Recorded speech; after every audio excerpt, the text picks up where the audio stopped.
ओम गंगणपते नमः। जय मातारा। पाराशर ज्योतिर्विज्ञान में आप सभी दर्शकों का हार्दिक अभिनंदन है। 21 जून सन 2020 में कंकणाकृति सूर्य ग्रहण होने वाला है तथा सूर्य ग्रहण का प्रभाव पूरे विश्व में किस रूप में प्रदर्शित होगा, इस विषय में आज वार्ता करते हैं। सूर्य ग्रहण क्या होता है, सूर्य ग्रहण का प्रभाव किस किस प्रकार होता है, किन व्यक्तियों को क्या कर्म करने चाहिए, किन व्यक्तियों को क्या कर्म नहीं करने चाहिए, किन किन स्थानों पर सूर्य ग्रहण प्रदर्शित होगा, इस विषय में वार्ता करते हैं। सूर्य ग्रहण, प्रथम प्रश्न, क्या होता है? ज्योतिषीय गणना के अनुसार, ज्योतिषीय मान्यता के अनुसार सूर्य को राहु के ग्रसने के कारण सूर्य ग्रहण होता है। यही भारतीय धर्म ग्रंथ परंपरा इसको प्रमाणित करती है। परंतु पृथ्वी तथा सूर्य के मध्य चंद्रमा के आ जाने के कारण पृथ्वी पर सूर्य ग्रहण की स्थिति प्रदर्शित होती है। यह सर्वमान्य है, वैज्ञानिक है तथा संपूर्ण जगत इस विषय में वैज्ञानिक दृष्टिकोण से जानता है। सूर्य ग्रहण 3 प्रकार से होता है।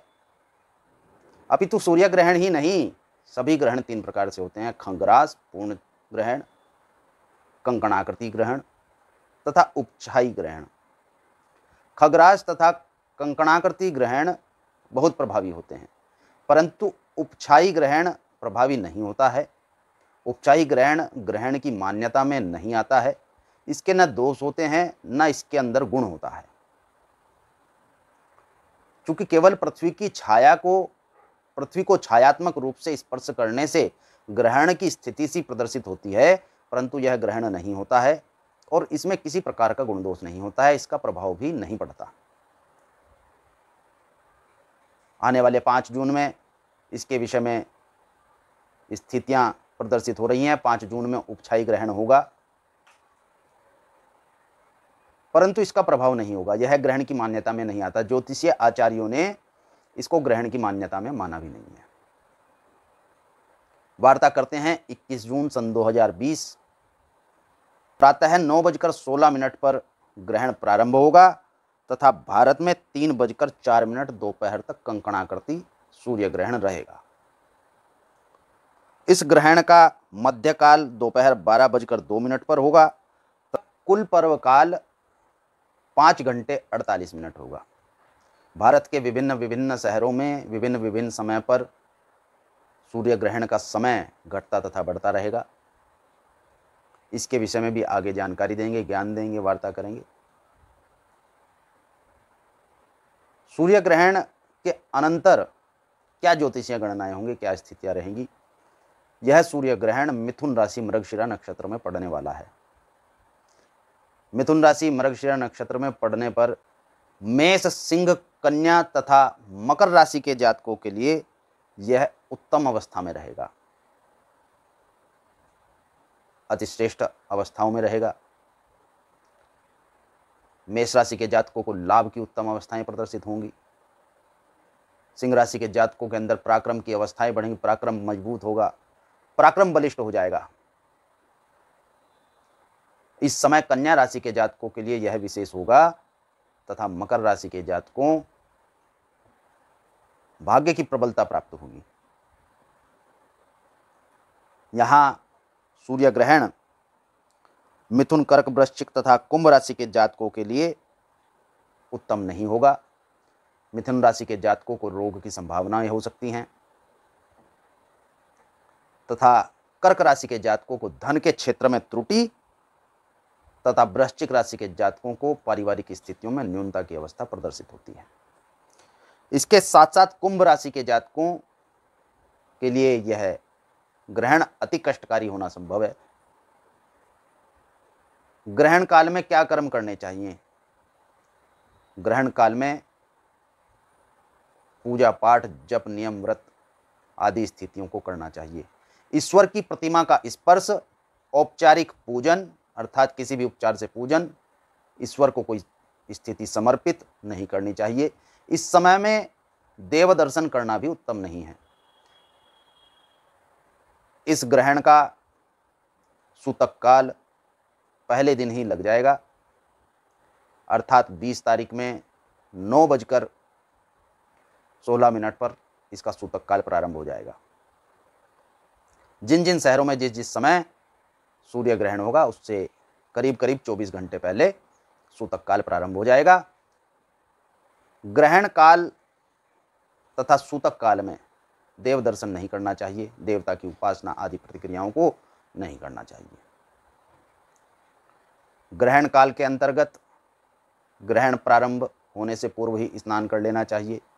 ग्रहण प्रारंभ करते ही जप अथवा हवन करना प्रारंभ कर देना चाहिए।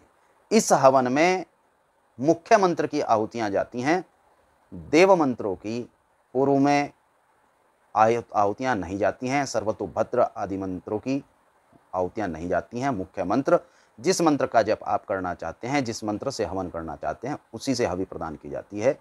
वह हवि समस्त ब्रह्मांड को स्वतः ही प्राप्त हो जाती है।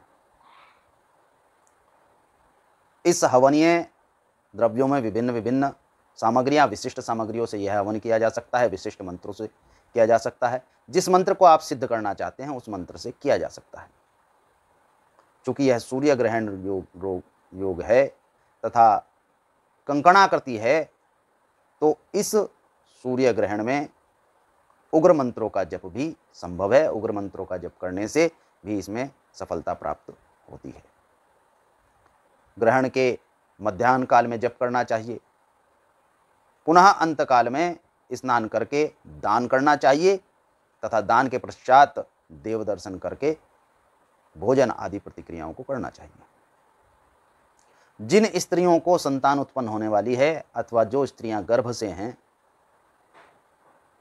उन स्त्रियों को अपने पेट के, उदर के संपूर्ण क्षेत्र को गेरू के वस्त्र से ढक करके रखना चाहिए। ग्रहण काल में सोना नहीं चाहिए। ग्रहण काल में किसी भी वस्तु को चाकू छुरी से काटना नहीं चाहिए, तोड़ना नहीं चाहिए। इस समय पर एक नारियल को अपने गोद में लेकर बैठिए, किसी धार्मिक ग्रंथ का अवलोकन कीजिए, किसी मंत्र का जप कीजिए, किसी देवता का ध्यान कीजिए। इसके न करने से अधिकतर समाज में यह देखा गया है कि ग्रहण की अवस्थाओं में गर्भस्थ शिशु पर नकारात्मक प्रभाव पड़ते हैं। सामाजिक मान्यता है, सामाजिक अनुभव भी है। वृद्ध तथा छोटे बालकों को आराम की स्थिति में रहना चाहिए, एक ही स्थान पर रहना उत्तम है।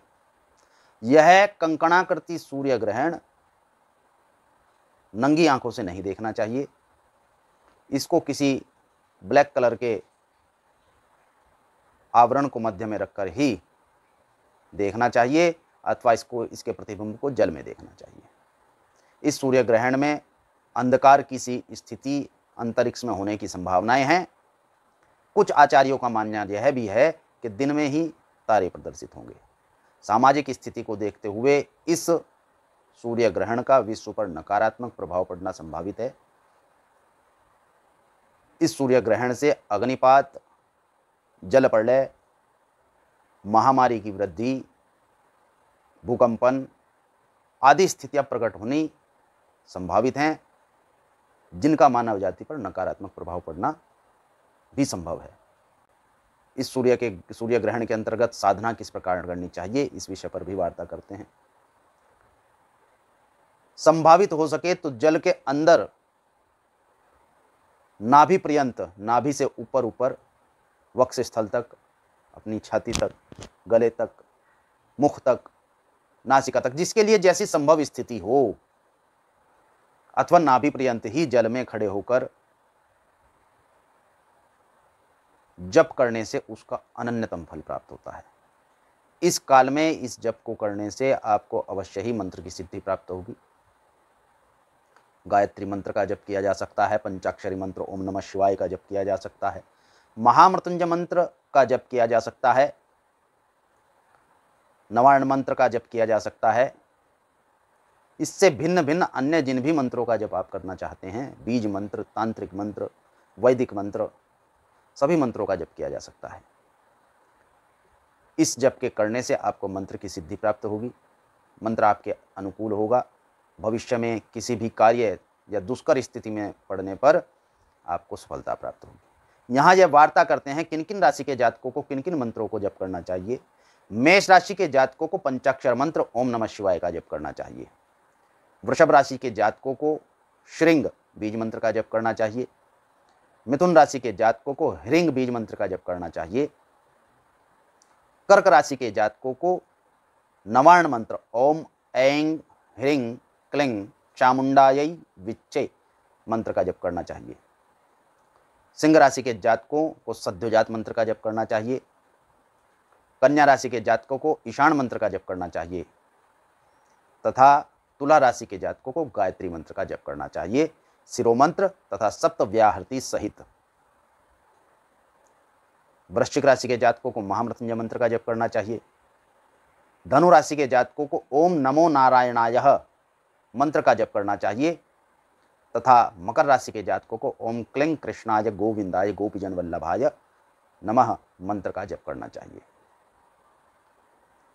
कुंभ राशि के जातकों को हरे राम राम राम हरे हरे, हरे कृष्ण कृष्ण कृष्ण हरे हरे ब्रह्म वैवर्त पुराण के इस मंत्र का जप करना चाहिए तथा मीन राशि के जातकों को इस समय पर दुर्गा सप्तशती के किसी भी प्रचलित मंत्र अथवा ओम नमो देव्यै महादेव्यै शिवाय सततम नमः नमः प्रकृति भद्राय नियतापर्णता स्मृताम इस मंत्र का जप करना चाहिए। विद्यार्थी वर्ग को इस समय पर ओम ज्ञानी नाम अपि चेतांसी देवी भगवती ही सा बलाद कृष्य मोहाय महामाया प्रयच्छति इस मंत्र का जप करना चाहिए अथवा ऐंग इस मंत्र का जप करना चाहिए। ग्रस्त स्त्रियों को इस समय पर भगवत्या कृतं सर्वं न कंचित वशिष्यते इस मंत्र का जप करना चाहिए अथवा ह्रींग इस मंत्र का जप करना चाहिए। व्यापारी वर्ग जो धन धान्य की स्थितियों से पीड़ित हैं उन्हें इस समय पर श्री सूक्त का पाठ करना चाहिए, कनकधारा स्तोत्र का पाठ करना चाहिए तथा इससे भिन्न श्रृंग बीज मंत्र का भी जप कर सकते हैं। किन किन देशों में यह सूर्य ग्रहण देखा जाएगा इस विषय में भी वार्ता करते हैं। यह सूर्य ग्रहण भारत से भिन्न Afghanistan, Algeria, Armenia, Azerbaijan, Bahrain, Bangladesh, Bulgaria, Burundi, Cambodia, मध्य अफ्रीका, चाहा, चीन, कोंगो, साइप्रस, पूर्वोत्तरमोर, Egypt, Ethiopia, Georgia, Greek, Hungary, Indonesia, Iran, Iraq, Israel, Italy, Japan, Kazakhstan, Korea, Laos, Kyrgyzstan, Libya, Madagascar, Malaysia, Mongolia, Morocco, Mozambique, Myanmar, Nepal, Nigeria, Oman, Pakistan, Philippines, Romania, Qatar, रूस, Rwanda, Saudi Arab, Somalia, Sudan, Syria, Taiwan, Tanzania, Thailand, Turkey, Uganda, Ukraine, Uzbekistan, Vietnam, Yemen, Zambia तथा Zimbabwe में देखा जाएगा।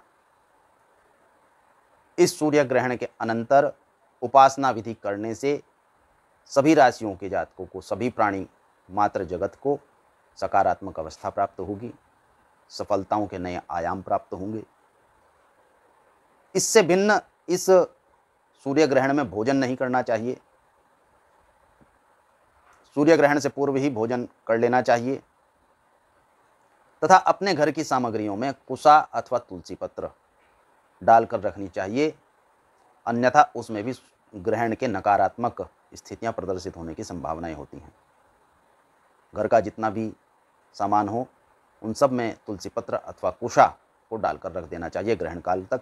उसके पश्चात उसे निकालकर किसी सलाने अर्थात जल में प्रवाहित करने की स्थान पर रख देना चाहिए तथा कुछ समय के पश्चात उसको जल में प्रवाहित कर देना चाहिए, जैसी आपको सुविधा हो। यदि तुरंत आप जल में प्रवाहित कर सकते हैं तो तुरंत भी कर सकते हैं। ग्रहण काल खत्म होने के पश्चात अथवा कुछ समय के पश्चात भी आप उसको कर सकते हैं। शुभम भवतु। भगवान गणपति तथा मातारा आपका कल्याण करें।